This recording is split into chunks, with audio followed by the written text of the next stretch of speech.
And now, National Reconciliation Do's and Don'ts. Bringing the nation together in a time of national tragedy is trickier than it looks. Here are some handy hints to make your next moment in the spotlight of history a successful one. First, the do's. Number 1. It's important for us to pause for a moment and make sure that we're talking with each other in a way that heals, not in a way that wounds. Do number 2. Keep it simple.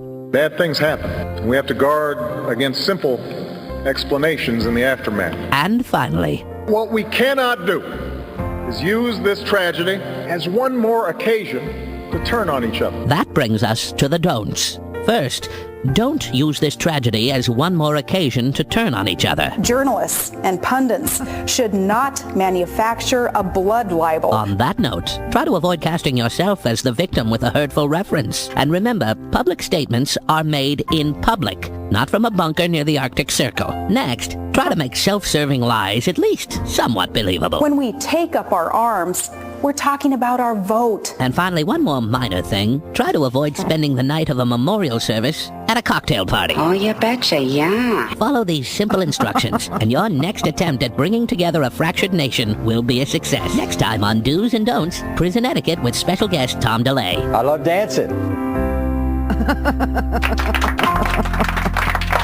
Well, good. You can dance in jail now. Yes, the good news that happened within all of this tragedy is Tom DeLay was sentenced to 3 years in prison.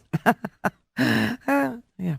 All right, so do's and don'ts. Do. Christina was given to us on September 11th, 2001.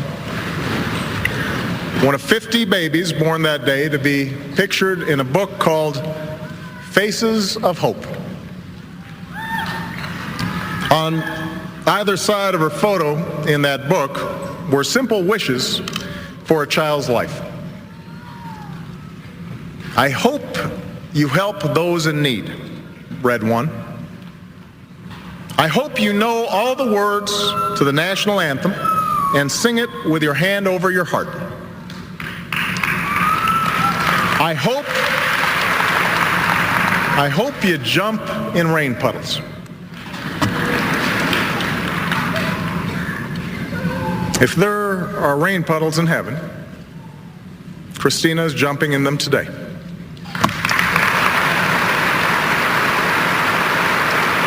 And here on this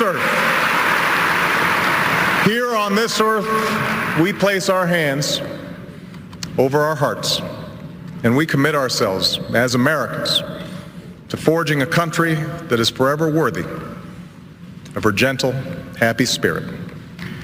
May God bless and keep those we've lost in restful and eternal peace. May He love and watch over the survivors. And may He bless the United States of America. Yes, do that, but don't do this. Journalists and pundits should not manufacture a blood libel that serves only to incite the very hatred and violence that they purport to condemn. Okay, don't do that.